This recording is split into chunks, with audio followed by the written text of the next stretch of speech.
Welcome to Stellar Newsium. News YouTube News Hub. Stellar News PH, YouTube News Channel. Subscribe now. Dito sa Stellar Network ay siguradong updated ka sa showbiz news at iba pa.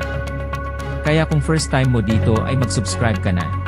Sa mga panayam, inamin ni Kim na wala siyang diploma, isang bagay na maaaring makikita ng iba bilang limitasyon. Ngunit sa halip na ma-discourage, ginamit niya itong motibasyon upang magtagumpay sa kanyang propesyon at maging inspirasyon sa iba.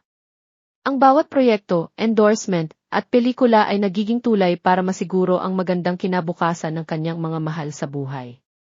Ang kanyang kwento ay nagpapakita na hindi kailangang magkaroon ng diploma para magtagumpay o para makapagtapos ng isang kapatid sa pangarap nitong karera. Ipinakita ni Kim na ang tunay na sukatan ng tagumpay ay hindi sa kung anong papel ang hawak mo, kundi kung paano mo ginagamit ang iyong tagumpay upang magbigay inspirasyon at tulong sa iba. Walang duda na ang kanyang kwento ay isang kwento ng walang katapusang pagmamahal at sakripisyo. Hindi man nagtapos sa kolehiyo si Kim, pero nagawa niyang isakripisyo ang sarili para sa mas mataas na layuninang magbigay ng magandang kinabukasan para sa kanyang pamilya. Ngayon, mayroon siyang kapatid na piloto, isang pruweba ng kanyang dedikasyon at malasakit. Para sa maraming Pilipino, si Kim Chiu ay simbolo ng lakas, determinasyon, at tagumpay na hindi batay sa mga diploma, kundi sa kung gaano kalaki ang puso mo para sa mga taong mahalaga sa iyo. Ang kanyang kwento ay patunay na sa buhay, hindi mahalaga ang titulo o diploma, kundi ang tibay ng loob, tiyaga, at pagmamahal. Sa mga panayam, inamin ni Kim na wala siyang diploma, isang bagay na maaaring makikita ng iba bilang limitasyon. Ngunit sa halip na ma-discourage, ginamit niya itong motibasyon upang magtagumpay sa kanyang propesyon at maging inspirasyon sa iba. Ang bawat proyekto, endorsement, at pelikula ay nagiging tulay para masiguro ang magandang kinabukasan ng kanyang mga mahal sa buhay. Ang kanyang kwento ay nagpapakita na hindi kailangang magkaroon ng diploma para magtagumpay o para makapagtapos ng isang kapatid sa pangarap nitong karera. Ipinakita ni Kim na ang tunay na sukatan ng tagumpay ay hindi sa kung anong papel ang hawak mo, kundi kung paano mo ginagamit ang iyong tagumpay upang magbigay inspirasyon at tulong sa iba. Walang duda na ang kanyang kwento ay isang kwento ng walang katapusang pagmamahal at sakripisyo. Hindi man nagtapos sa kolehiyo si Kim, pero nagawa niyang isakripisyo ang sarili para sa mas mataas na layuninang magbigay ng magandang kinabukasan para sa kanyang pamilya.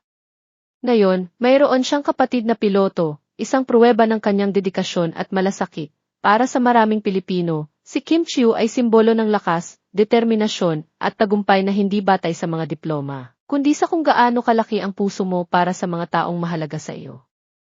Ang kanyang kwento ay patunay na sa buhay, hindi mahalaga ang titulo o diploma, kundi ang tibay ng loob, tiyaga, at pagmamahal. Wala akong diploma pero nakapagpaaral dahil ng pilot. Kim Chiu, ang tagumpay ay hindi laging nasusukat sa mga diploma, medalya o sertipiko. Si Kim Chiu, isa sa mga kilalang artista sa Pilipinas, ay isang patunay na ang totoong tagumpay ay nakasalalay sa sipag, tiyaga, at pagmamahal lalo na para sa pamilya.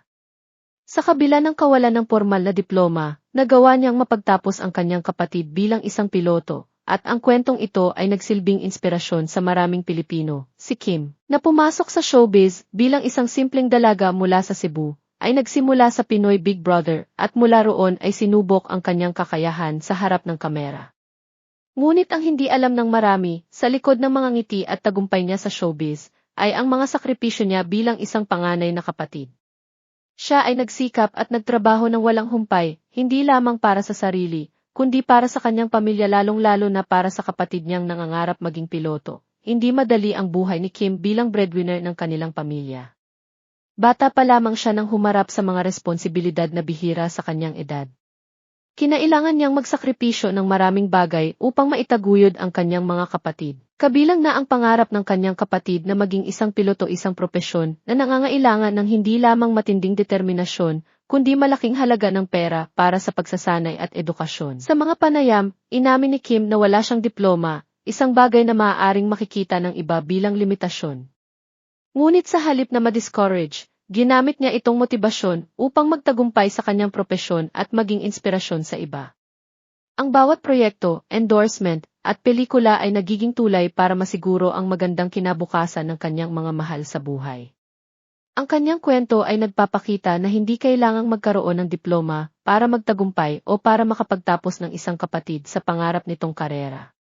Ipinakita ni Kim na ang tunay na sukatan ng tagumpay ay hindi sa kung anong papel ang hawak mo, kundi kung paano mo ginagamit ang iyong tagumpay upang magbigay inspirasyon at tulong sa iba.